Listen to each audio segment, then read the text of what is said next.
बेटा, जिंदगी सपनों से ही नहीं चलती, मेहनत भी करनी पड़ती है। दादी, आपके आशीर्वाद से मेरे सपने हकीकत बनेंगे, देख लेना। आशा, कभी कभी लगता है ये दुनिया कितनी अजीब है, जहाँ लोग सिर्फ अपनी फिक्र करते हैं। तू तो हमेशा ही इतनी दार्शनिक बातें करती है राधिका, कहीं तुझे भी प्यार तो नहीं हो गया? मंजू, अगर हम राधिका को बदनाम कर दें तो कुंदन उससे कभी शादी नहीं करेगा। सही कह रही है नीरा, पर इस काम को बहुत चालाकी से करना होगा। मुझे माफ करना, मैं देख नहीं पाया। तुम ठीक हो? हाँ, मैं ठीक हूँ। वैसे ये शहर में नए लगते हो? हाँ, यहाँ नए सपनों को पूरा करने आया हूँ।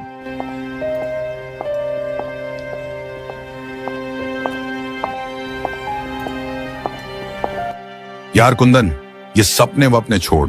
तेरी दादी कह रही थी कि तूने बचपन में सपना देखा था कि तू चांद पर जाएगा। अब जाके सपना पूरा कर। नवीन, तेरी बातें सुन के सच में चांद पर जाने का मन कर जाता है। कुंदन को उसकी जगह दिखानी होगी। ये शहर मेरा है और मैं किसी को अपना सपना पूरा नहीं करने दूंगा। बिल्कुल, उसे खत्म कर देते हैं। तुम्हारे सपनों में जगह है मेरे लिए। क्या कुंदन, तुम मुझे बताओगे? सपनों में नहीं, हकीकत में तुम्हें साथ लेकर चलना चाहता हूँ, और हमेशा के लिए। समझी कि और अच्छे से समझाए।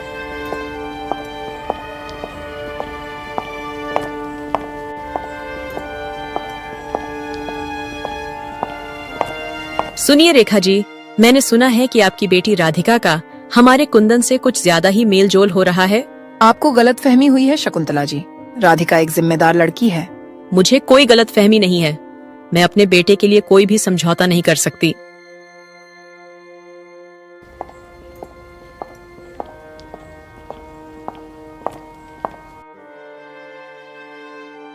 माँ, ये लोग मेरे बारे में ऐसा क्यों सोचते हैं?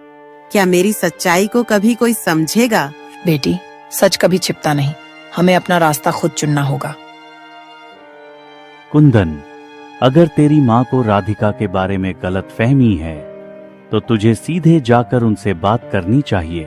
तू सही कह रहा है दीपू, मगर माँ को समझाना इतना आसान नहीं होगा। वो मेरी हर बात को अपने हिसाब से देखती है। तू हिम्मत कर, मैं हमेशा तेरे साथ हूँ।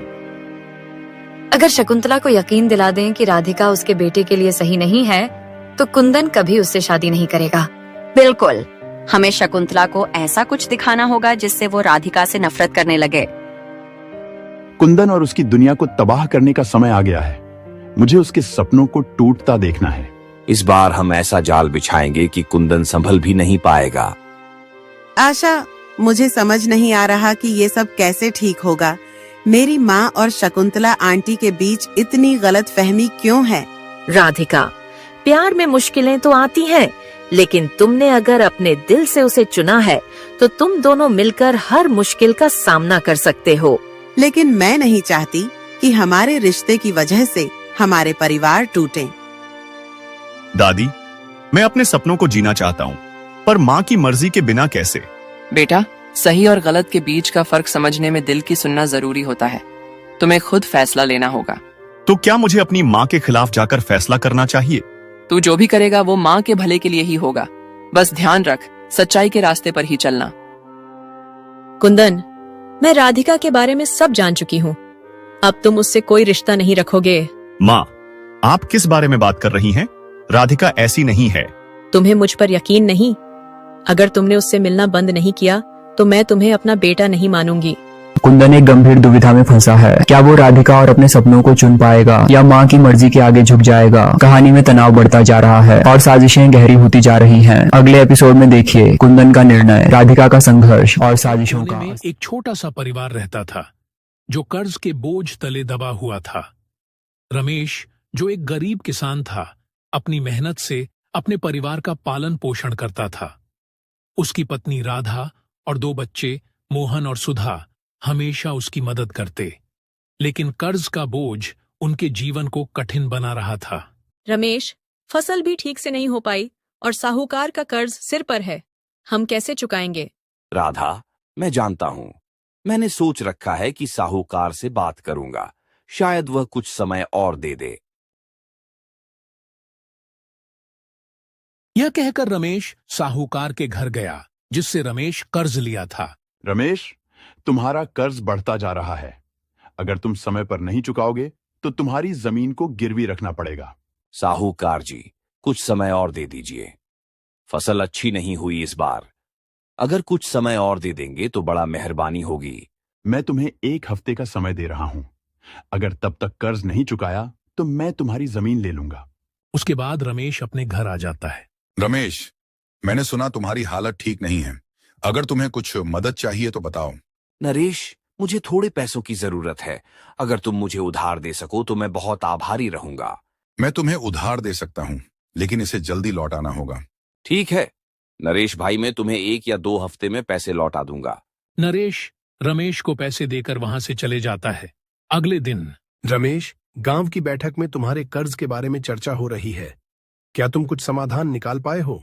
सरपंच जी, मैं हर कोशिश कर रहा हूँ, लेकिन अभी तक कोई रास्ता नहीं निकला है। हम गांव के लोग हैं, एक दूसरे की मदद करनी चाहिए। मैं गांव वालों से कहूंगा कि तुम्हारी मदद करें। उसके बाद रमेश वहां से सीधे अपने खेत में पहुंचता है। हे भगवान, अब तुम ही मदद करो। मुझे कुछ समझ नहीं आ रहा कि मैं क्या करूं। उधर सुधा अपने घर में अपने भाई से बोलती है। भाई, मैं कुछ पैसे बचा कर रखी थी। ये पैसे बाबा को दे दो, शायद इससे कुछ मदद हो सके। दीदी, तुम्हारा ये त्याग बहुत बड़ा है। मैं इसे बाबा को दे दूंगा। ये लो रमेश, ये थोड़े पैसे हैं, इससे शायद तुम्हारा कुछ काम बन जाए। नरेश भाई, मैं आपका सदा आभारी रहूंगा। रमेश नरेश से पैसे लेकर अपने घर लौट जाता है। घर लौटते ही राधा भी रमेश को थोड़े पैसे देते हैं। राधा, नरेश ने कुछ पैसे दिए हैं, इससे हम साहूकार का थोड़ा कर्ज चुका सकते हैं। ये अच्छा हुआ, लेकिन क्या ये पैसे काफी होंगे? काफी तो नहीं होंगे, लेकिन साहूकार को दिखा सकेंगे कि हम कोशिश कर रहे हैं। इससे वह और समय दे सकता है। बाबा, क्या हमें अब और मेहनत करनी पड़ेगी? हाँ बेटी, हमें मेहनत करने से कभी नहीं डरना चाहिए। मेहनत से ही सफलता मिलती है। सुधा को यह कहकर रमेश साहूकार को पैसे देने चले जाते हैं। रमेश, ये पैसे कर्ज की एक छोटी सी किश्त के बराबर हैं। तुमने समय पर पैसे दिए, इसलिए मैं तुम्हें और 1 महीने का समय देता हूं। लेकिन याद रखना, इसके बाद तुम्हारी जमीन का फैसला करना पड़ेगा। धन्यवाद साहूकार जी, मैं पूरी कोशिश करूंगा कि अगले महीने सारा कर्ज चुका दूं। कोशिश से कुछ नहीं होता रमेश, मुझे पैसा चाहिए, वादा याद रखना। अगले दिन रमेश सुबह ही खेत गया। मुझे अपनी मेहनत से ही सब कुछ हासिल करना होगा। अगर इस बार फसल अच्छी हो गई तो कर्ज चुकता हो जाएगा। तभी खेत में रमेश का बेटा मोहन आया। बाबा, मैं भी आपकी मदद करूंगा। हम साथ मिलकर इस फसल को सफल बनाएंगे। तुम्हारी मेहनत ही हमारी सबसे बड़ी पूंजी है बेटा। हम सब मिलकर ये कर लेंगे। अगले दिन सरपंच गांव वालों से कहता है, रमेश की हालत बहुत खराब है। अगर हम सब मिलकर उसकी मदद करें तो उसका कर्ज उतर सकता है। हमें अपने गांव के लोगों का साथ देना चाहिए। हाँ सरपंच जी, हम सब मिलकर रमेश की मदद करेंगे। आखिरकार गांव का एकता ही उसकी सबसे बड़ी ताकत है। आप सभी की मदद के लिए धन्यवाद। मैं इस कर्ज को जल्द से जल्द चुका दूंगा और आपके विश्वास को कभी नहीं टूटने दूंगा। रमेश, हम सब तुम्हारे साथ हैं, तुम अकेले नहीं हो। रमेश, मैंने तुम्हारे बारे में सुना है। गांव वाले तुम्हारी मदद कर रहे हैं, लेकिन याद रखना, अगले महीने तक सारा कर्ज चुकाना होगा, वरना तुम्हारी जमीन मेरे नाम हो जाएगी। साहूकार जी, मैं आपके कर्ज को चुकाने के लिए पूरी कोशिश कर रहा हूं। अगर मेरी मेहनत रंग लाई तो मैं आपको 1 महीने के अंदर सारा पैसा लौटा दूंगा। रमेश अपने घर आया। हे भगवान, इस बार मुझे निराश मत करना। इस फसल पर हमारा पूरा भविष्य टिका है। हम सब तुम्हारे साथ हैं रमेश। चाहे कितनी भी मुश्किल आए, हम इसे पार कर लेंगे। बाबा, मैंने स्कूल में अपनी कक्षा में सबसे अच्छे अंक प्राप्त किए हैं। मोहन, तुम्हारी सफलता ही मेरी असली कमाई है। तुम यूं ही मेहनत करते रहो और एक दिन हम सबकी मेहनत का फल मिलेगा। कुछ दिन बाद इस बार की फसल बहुत अच्छी हुई है। अब हम कर्ज चुका पाएंगे और हमारी जमीन भी बची रहेगी। सचमुच रमेश, तुम्हारी मेहनत रंग लाई। अब हमारा परिवार सुरक्षित है। बाबा, इस बार दिवाली पर हम सब अच्छे कपड़े पहनेंगे और ढेर सारी मिठाइयाँ खाएंगे। कड़ी मेहनत और गांव वालों के सहयोग से रमेश ने अपने कर्ज का बोझ उतार दिया। फसल की अच्छी पैदावार ने उनके जीवन को बदल दिया। और गांव में उनकी स्थिति मजबूत हो गई।